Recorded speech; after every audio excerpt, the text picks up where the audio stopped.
ternyata Gen Z itu tuh banyak mempunyai keresahan gitu ya, mempunyai keresahan dalam hatinya untuk masuk dalam dunia profesional di zaman now. Jadi zaman now tuh ya maksudnya ya akhir-akhir inilah seperti itu. Ya ini memang kemudian sesuai sama yang saya saya hadapin sendiri dalam dunia pengajaran saya. Jadi saya itu banyak sharing di BLK Kendari, BPVP Kendari, sehingga saya banyak terpapar sama anak-anak muda yang baru lulus SMA, baru lulus kuliah, baru lulus baru lulus pendidikannya lah seperti itu.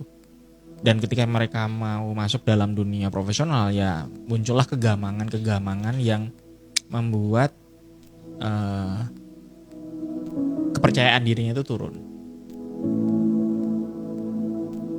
Ya tentu saja secara makro ini bisa jadi memang karena posisinya itu setelah pemilu dalam keadaan politik yang memang kurang menenangkan lah seperti itu. Tapi terlepas dari itu semua, kalau misal saya bikin kayak rangkuman gitu ya,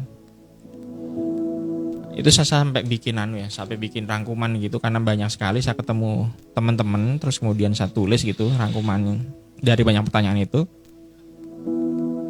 Tiga bisa dibilang tiga kegamangan, tiga keresahan, tiga ketakutan generasi Z. Generasi Z itu kalau bisa dibilang itu adalah, bentar, saya cari dulu ya. Generasi Z itu apa ya? Gen Z adalah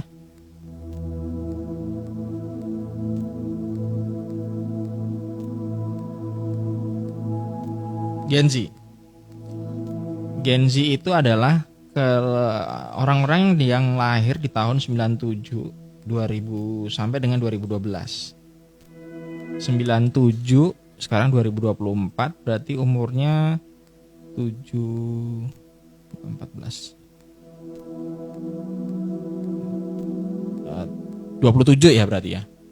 27 sampai dengan 2012 berarti umurnya baru 12 tahun. 12 sampai 27 tahun. Jadi memang anak-anak yang kalau di atas 20 berarti udah masuk bahasa istilahnya quarter life crisis gitu ya. Tapi kalau yang masih Gen Z muda mungkin ya baru ini kenapa ya nanti apakah saya bisa kuliah ya, apalagi sekarang UKT yang lagi naiknya seperti itu.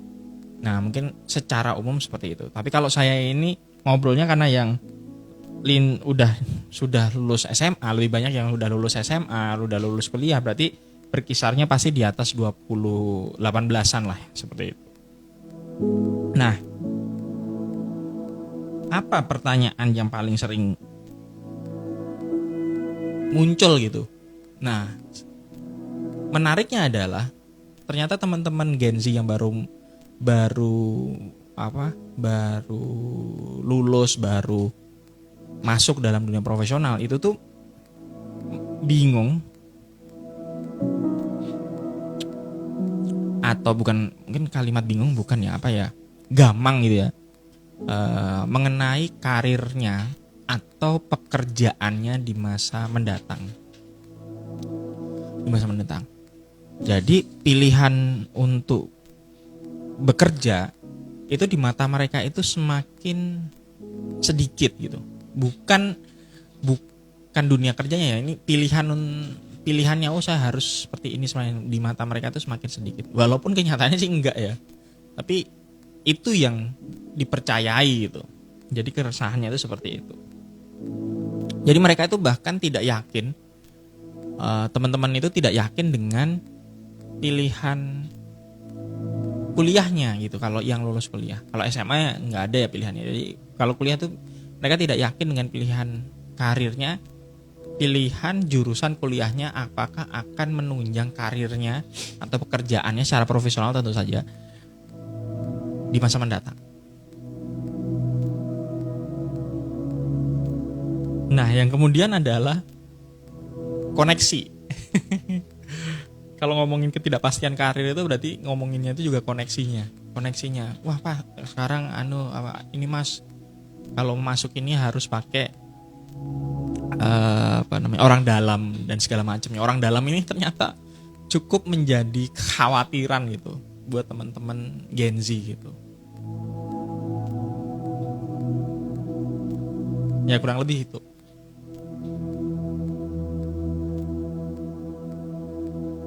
Nah, tentu saja jawaban dari ini tuh bisa, itu pertanyaan pertama ya, kegagalan pertama adalah ketidakpastian karir untuk teman-teman Gen Z.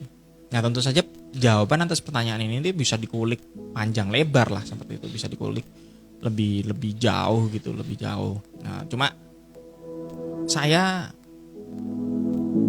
cukup yakin bahwa kita bisa solusi dari salah satu dari kegamangan karir itu apakah dia sesuai apa enggak, kesesuaiannya dia pekerja, apalagi khususnya untuk SMA ya, kesesuaiannya dia dalam memilih jurusan tuh apakah nanti sesuai apa enggak, itu bisa, saya cukup yakin bisa dengan kebiasaan untuk mengeksplorasi diri. Kebiasaan untuk mengeksplorasi diri berarti tentu saja ya, teman-teman Gen Z ini yang baru akan masuk dalam dunia profesional itu harus menyibukkan diri untuk mengenal dirinya mereka sendiri, mengenal bakatnya. Ya kalau kita itu punya bakat yang extraordinary ya, memang berlebihan gitu, kayak Messi, kayak Ronaldo, ya itu tentu agak mudah terlihatnya. Tapi kalau bakatnya itu cuma ordinary saja, yang biasa-biasa saja, ya tentu kita harus lebih meluangkan diri untuk lebih banyak mengeksplorasi diri. Dalam hal ini sebenarnya bakat saya itu apa sih, seperti itu. Kalau bakat kan dari dalam diri sendiri. Yang berikutnya adalah yang berhubungan dengan bakat adalah ya minatnya. Minat aslinya itu apa? Nah, sedikit berbeda dengan bakat. Minat itu ada kaitannya dengan lingkungan sekitar. Jadi bisa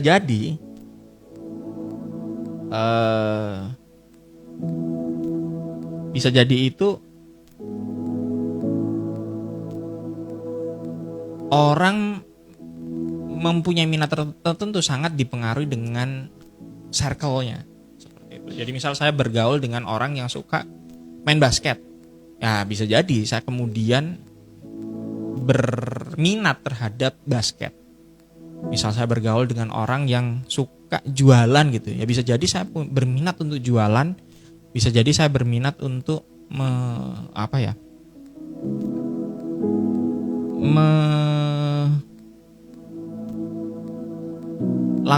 penjualan, masuk ke dalam dunia bisnis atau entrepreneurship, seperti itu. Jadi ya itu bisa diatasi dengan lebih banyak eksplorasi. Nah, masalah koneksi ini selalu dibantahnya dengan wah ini harus ada orang dalam yang bisa memasukkan mereka dalam dunia profesional, dalam dunia kerja, seperti itu. Itu kepercayaan yang umum timbul di teman-teman Gen Z gitu, teman-teman yang baru masuk dunia profesional. Ya bisa jadi itu benar, apalagi kita tahu keadaan politik kita saat ini ya, betapa privilege itu sangat membantu orang masuk dalam bidang yang diinginkan, seperti itu. Tapi itu kan hanya bagian kecil saja. Secara umum kalau dibilang koneksi itu penting, ya iya itu pasti penting, koneksi penting. Karena saya analogikan ini dalam jualan saya aja ya. Orang itu akan cenderung lebih lebih percaya untuk membeli barang apapun jenis barangnya itu dari referensi temennya, temen yang dia kenal gitu, temen yang dia percaya gitu. Nah, kalau ini dianalogikan ke orang dalam tadi, ya secara natural ketika ada dua orang dengan kemampuan yang tidak jauh berbeda, maka kecenderungan orang untuk mereferensikan ya orang yang dia kenal.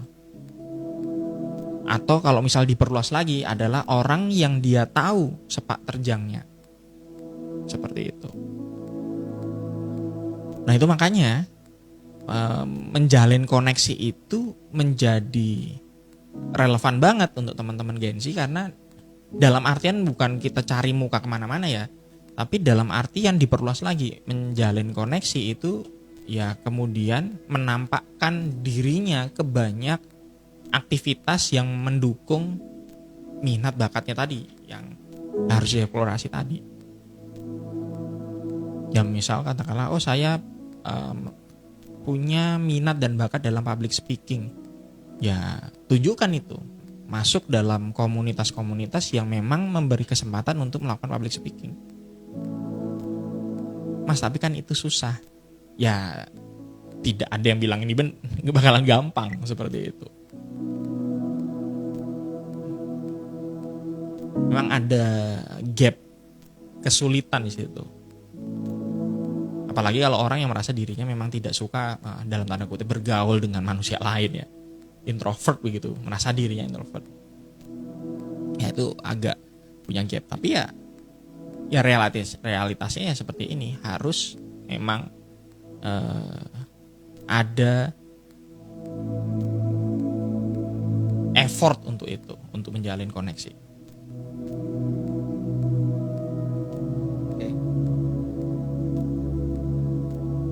Ngomong-ngomong anak saya ada di belakang, jadi mungkin kalau apa namanya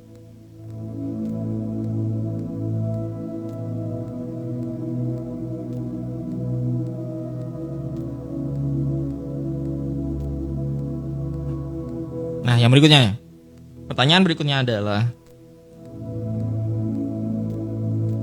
ketidakseimbangannya, work-life balance-nya nanti bakalan kacau. Ketidakseimbangan kehidupan kerja dengan kehidupan pribadi gitu. Nah,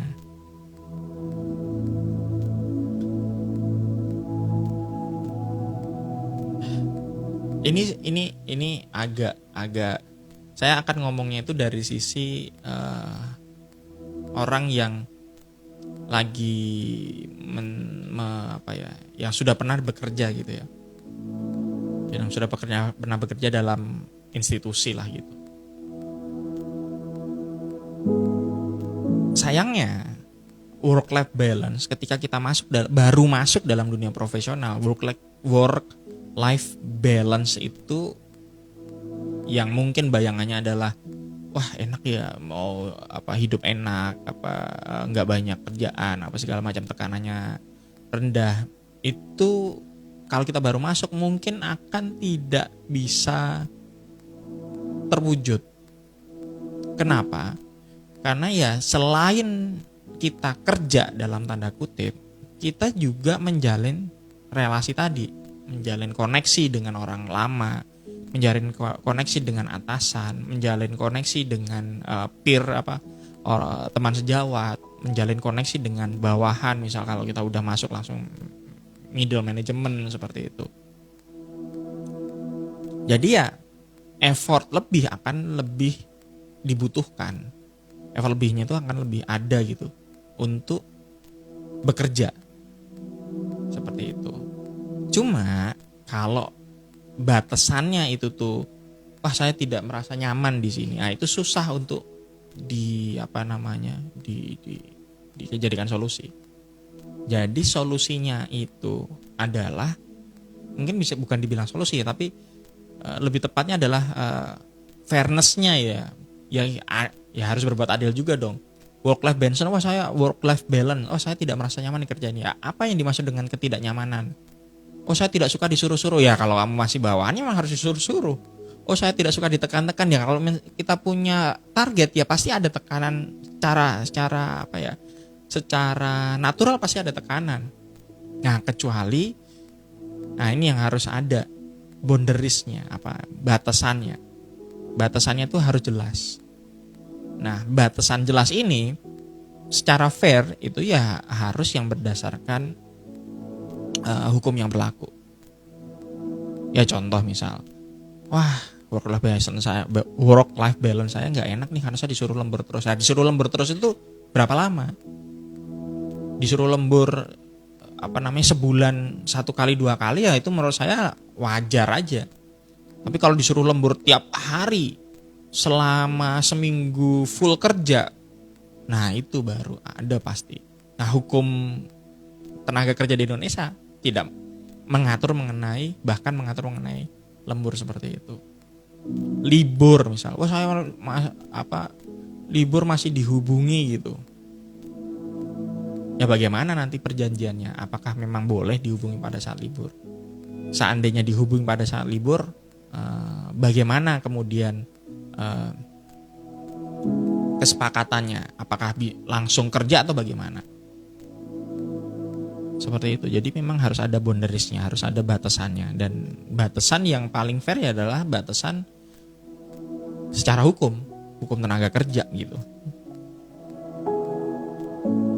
Jadi ya kita jadi bisa mengatur work life balance-nya tadi itu berdasarkan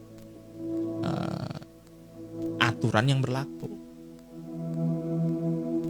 Walaupun sebenarnya saya sendiri itu tidak terlalu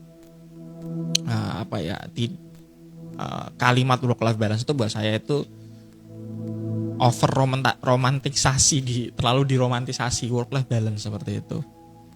Karena ya saya suka kerja gitu. Jadi ya memang ya udah, kerja adalah bagian dari kehidupan saya seperti itu. Seperti juga liburan, seperti juga ngobrol sama anak, seperti juga ngobrol sama istri, seperti juga ngobrol sama tetangga. Ya part of my life gitu. Ya cuma ya itu boundariesnya itu jelas. Saya kerja dari jam segini sampai jam segini. Yang bahkan ketahui sama istri saya. Nah itu batasannya ya. Kalau masalah ketidakkeseimbangan kehidupan kerja.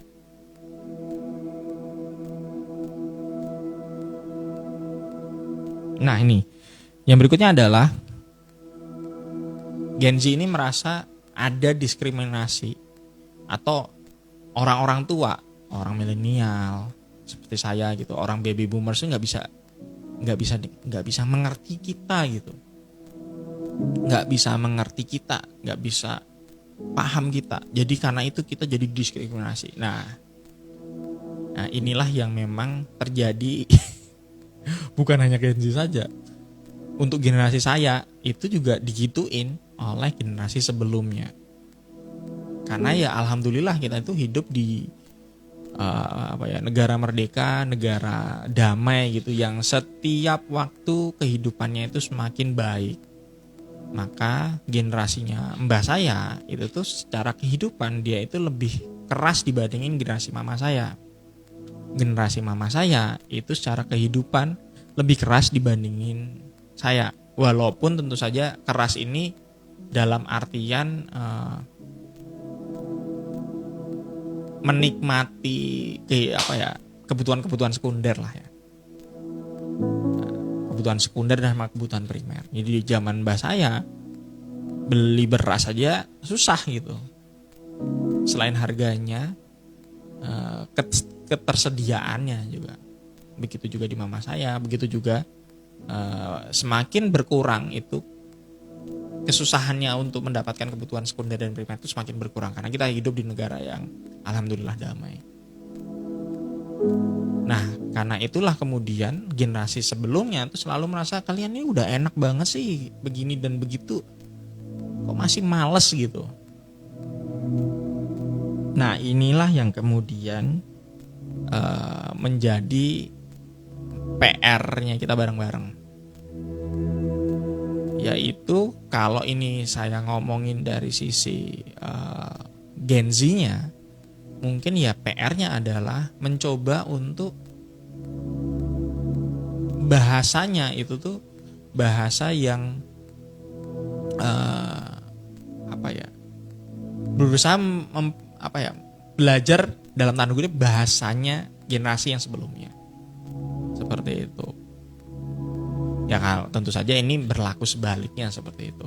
Cuma ya kenapa saya ngomongnya Gen Z, karena ya secara natural generasi sebelumnya itu posisinya ada yang pada posisi yang lebih kuat atau lebih superior gitu. Ya akan lebih sulit membuat orang yang lebih superior itu untuk beradaptasi terhadap orang yang lebih inferior atau bawahannya. Ya tidak semua generasi milenial seperti tidak bisa dikasih tahu, atau generasi sebelumnya baby boomers itu tidak bisa dikasih tahu, tapi ya secara umum pandangannya Gen Z itu seperti itu. Ada membuat mereka tuh merasa terdiskriminasi.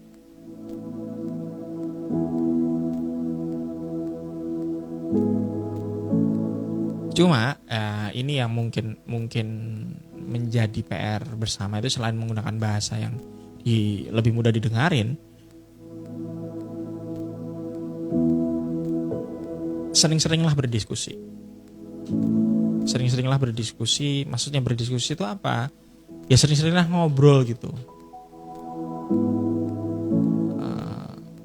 Jangan hanya tenggelam dalam dunia maya gitu. Ngobrol, lihat kanan kiri. Generasi sebelumnya itu tuh memang adalah generasi yang memang lebih suka ngobrol gitu. Lebih mudah untuk diajak ngobrol dibandingin mungkin generasi Gen Z. Ya memang secara natural diberkahi sama internet. Ya itulah, PR-nya adalah sering-sering ngobrol. Jadi ya sering-sering komunikasi supaya ya itu tadi, gap bahasa, bukan bahasa Indonesia, maksudnya gap bahasa itu bisa semakin rendah gitu gapnya, nggak berbeda banget. Atau jembatannya gap jurang pemisah itu mulai ada jembatannya, yaitu adalah komunikasi yang diseringin gitu. Oke lah, itu aja. 20 menitan ini ngobrol dari sana sini. Mudah-mudahan ada faedahnya yang buat yang mendengar. Satu tutur dengan bacaan alhamdulillahirabbil alamin. Sip, terima kasih.